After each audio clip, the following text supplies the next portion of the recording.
excellent discussion at lunch today. Yes. It was very good.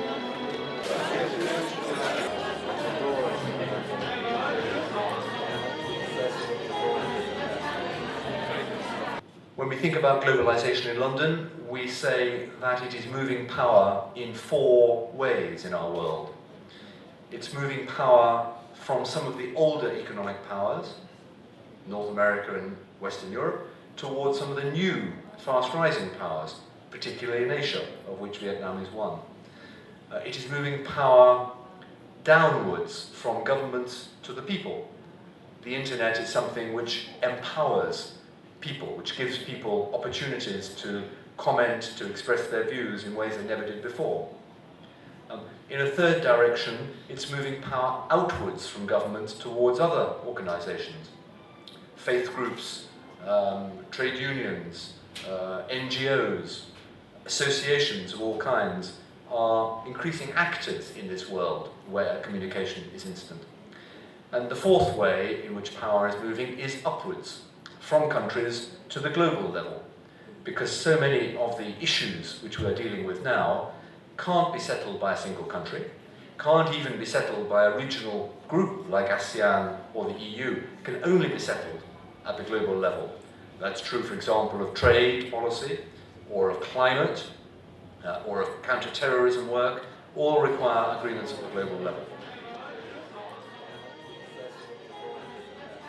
When we think about globalisation in London, we see that there are risks at the moment. We've had a very successful decade or more of economic growth. Vietnam has done extremely well in that period, growing very strongly. But there are now risks to the global economy arising from the recession. And one of the effects of globalisation is that what happens in one part of the world is immediately felt in other parts of the world. So a recession in America and in Western Europe will rapidly be felt in Asia, where you don't have a recession, but you're beginning to feel economic downturn. That's one of the risks of our globalizing world. As economic conditions get worse, there are risks of a return to protectionism, which in our view would be completely the wrong response.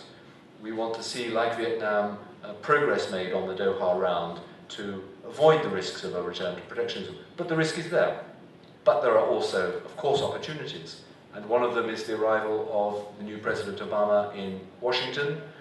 All of us have very high expectations of the new president. In fact, the whole world has high expectations.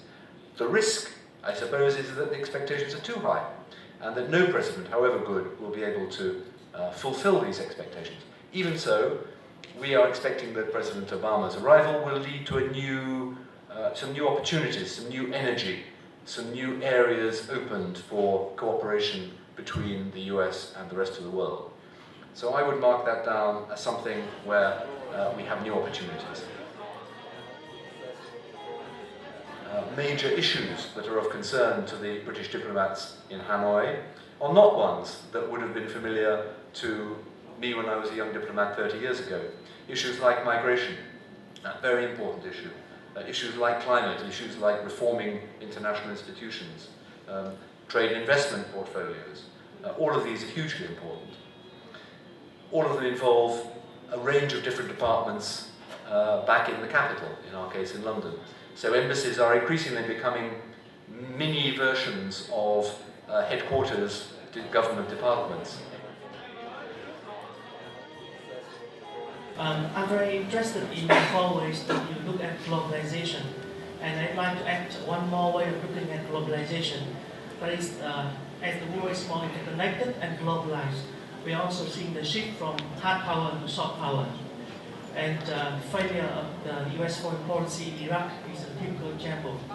So do you think that the dominance of soft power over hard power will have a lot of impact on foreign policy of major powers?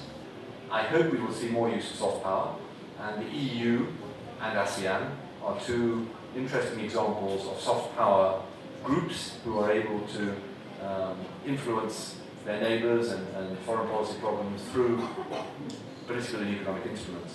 But I'm afraid it's too soon to conclude that we have seen the end of the use of hard power. I don't think that's true. I think we need to be able to deploy military forces where every other option has disappeared, and it's the only one to try to restore peace. I wish that was not true, but I think that that's the case. As for Vietnamese diplomacy, I think it's excellent. But I'm a diplomat. Now then.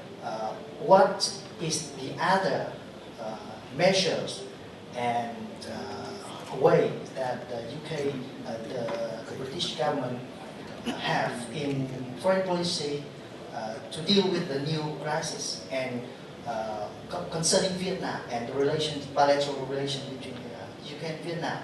Is there anything that should be the new thing in that situation that affect the relations? To ask about the agenda with Vietnam, we've talked about some of it this evening. I think the issue of climate is a very interesting one. It's one where Britain has done a certain amount of work with our, what we call the Stern report by Nicholas Stern. So climate, it seems to me to be one that Britain and Vietnam should be working very closely on, and I believe we are, and we will be more so in the future. But that is not something that, if we'd been sitting here 5 years ago, you or I would have thought about. It's a subject that's come up in the last few years and is very important, I think very important to the young generation. And I'm sure young Vietnamese, as well as young British people, are very concerned about the future of the planet.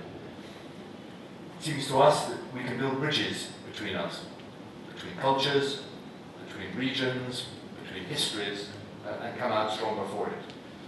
So on that basis, I think there's a positive future for foreign ministries. It will be a different future. You will be dealing with different subjects in different ways from the diplomats of my generation. But I think we will still need good, modern, English-speaking diplomats from all the countries working together in the new era that we see unfolding with globalisation. So on that note, I renew my Happy New Year greetings to everyone. Thank you very much indeed, everyone, for listening to me.